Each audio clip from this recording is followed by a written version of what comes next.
नमस्ते दोस्तों। आज की वीडियो बहुत महत्वपूर्ण होने वाली है क्योंकि आज की वीडियो में हम जानेंगे कि वे कौन से संकेत हैं जो बताते हैं कि देवी दुर्गा की ऊर्जा आपके अंदर जागृत हो रही है। जब आप देवी की साधना करते हैं, उनकी आराधना करते हैं, उनके मंत्रों का जाप करते हैं, उनसे जुड़ने का प्रयास करते हैं, तब आप उनके तत्व को भी अपने अंदर जागृत करते हैं। उसी प्रकार जैसे आप अगर अग्नि के सामने बैठते हैं तो आप अपने शरीर में भी ताप को महसूस करते हैं। उसी प्रकार जब आप देवी या देवता की आराधना करते हैं तो स्पिरिचुअल लेवल पर आप उनके तत्व को अपने अंदर जागृत करते हैं। तो आइए जानते हैं कि वे कौन से संकेत हैं जो बताते हैं कि देवी तत्व आपके अंदर जागृत हो रहा है। तो पहला संकेत है स्वप्न दर्शन।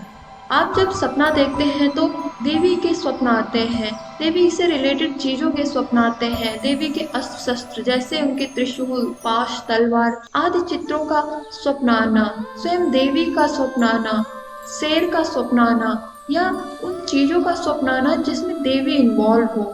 ये सब चीजें बताती हैं कि आपको देवी संदेश दे रही हैं कि आप उनकी तरफ बढ़ रहे मार्ग पर सही जा रहे हैं। दूसरा लक्षण है कि भय खत्म हो जाता है। जब आप देवी तत्व को अपने अंदर जागृत करते हैं तो आपके अंदर हर प्रकार का भय खत्म हो जाता है, चाहे वो मृत्यु का ही भय क्यों ना हो, वो खत्म हो जाता है। जैसा कि हम जानते हैं कि देवी दुर्गा मेनली युद्ध की देवी मानी जाती है। उन्होंने अपने अंदर से चामुंडा को उत्पन्न किया था, तमाम राक्षसों का वध उन्होंने किया था। तो हम देवी से कनेक्ट होने के बाद, इंटेंसली कनेक्ट होने के बाद हमें पता होता है कि हमें अब निगेटिविटी छू नहीं सकती। तो ये जो हमारा देवी पर ट्रस्ट होता है ये हमें भय मुक्त बनाता है। कहीं ना कहीं हमें जीवन के जो गुह्य रहस्य है वो समझ आने लगते हैं, तो किसी भी भय का कोई संशय नहीं रह जाता। अब आप ब्लेम नहीं करते अपने जीवन के किसी भी हो रहे अनहोनी या फिर कुछ सुखद घटना के प्रति, आप न्यूट्रल रहते हैं।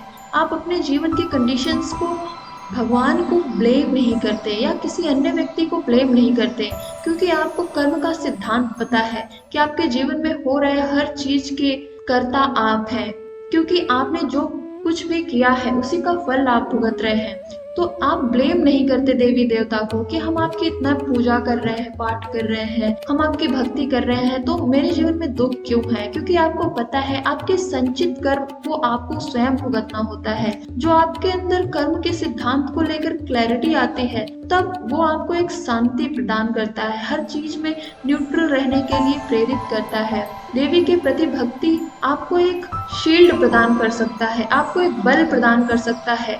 उन फ्रूट्स को, उन कर्मों के फ्रूट्स को झेलने के लिए एक प्रोटेक्शन प्रोवाइड कर सकता है, एक स्ट्रेंथ प्रोवाइड कर सकता है, लेकिन उन कर्मों को स्वयं आपको ही भुगतना होता है।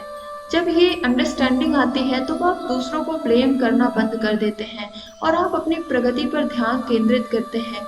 जब ये भाव उत्पन्न होता है तब आप जान लीजिए कि आपके अंदर देवी तत्व तीव्रता से जागृत हो रहा है। बहुत लोग कहते हैं कि देवी तत्व जागृत होने के बाद आपके अंदर गुस्सा बढ़ जाता है, जबकि ऐसा नहीं है। हो सकता है ये कोई निगेटिविटी अट्रैक्ट कर लेने के कारण हो, किसी भी निगेटिव एंटिटी को अट्रैक्ट कर लेने के कारण हो, लेकिन देवी तत्व जागृत होने के बाद ब्लिस की फीलिंग होती है, शांति की फीलिंग होती है, ना कि गुस्सा की।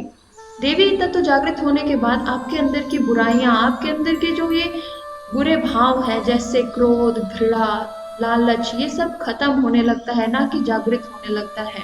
एक चीज जो और मैं बताना चाहती हूँ कि जब भी आप देवी से जुड़ने लगते हैं, देवी तत्व को अपने अंदर जागृत करते हैं, तो सबसे पहले आपको हनुमान जी और काली जी के विजन्स दिखने लगते हैं। या तो स्वप्न में दर्शन होते हैं या ध्यान के समय उनके विजन्स आने लगते हैं, क्योंकि जहाँ कहीं भी देवी होती है वहाँ हनुमान जी और काली जी सबसे पहले आते हैं। तो आपको प्रोटेक्शन प्रोवाइड करने के लिए, आपको उस मार्ग पर आगे ले जाने के लिए सबसे पहले हनुमान जी और काली जी के विजन्स आते हैं, उनके दर्शन होते हैं। ये भी एक बहुत बड़ा इंडिकेशन है कि देवी की शक्ति आपके साथ है। देवी से एक डीप कनेक्शन महसूस करना, यानी कि उनको याद करके आंखों से आंसू आ जाना, उनके बारे में पढ़कर रोंगटे खड़े हो जाना, उनके मंदिर में जाकर इमोशनल हो जाना या फिर सब कुछ भूल जाना, एक ट्रांस में चले जाना मेडिटेशन के समय, ये सब इंडिकेट करता है कि आपके अंदर देवी तत्व जागृत हो रहा है। नेक्स्ट, उनको जानने की तीव्र इच्छा आपके मन में महसूस होने लगती है। अब उनके बारे में अब आप और जानना चाहते हैं। उनके साथ आप जितना समय बिता सके उतना आपको कम महसूस होता है। आप चाहते हैं कि आप ज़्यादा से ज़्यादा टाइम तक ध्यान कर सके, उनके मंत्रों का जाप कर सके। ये जो आपके अंदर की तीव्र इच्छा है उनके साथ ज़्यादा समय बिताने की, ये भी आपके अंदर की देवी तत्व जागृत होने का एक इंडिकेशन है। नेक्स्ट जो मुझे एक बहुत इम्पोर्टेंट बात ध्यान आती है कि अब आपको साफ सफाई का बहुत ही ज़्यादा ख्याल रहता है, खासकर उन स्थान पर जहाँ आप जाप ध्यान करते हैं, देवी को याद करते हैं। उस स्पेस पर आप गंदगी नहीं देख सकते, आप सब कुछ क्लीन करके रखते हैं। इवन आपका खुद का ड्रेस गंदा हो जाता है तो आप उसको चेंज करते हैं।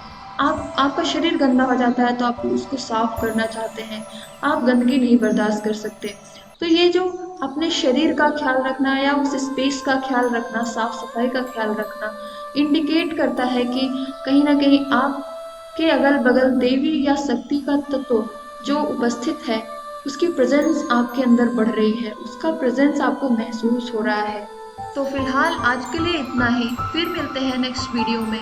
जय माँ दुर्गा।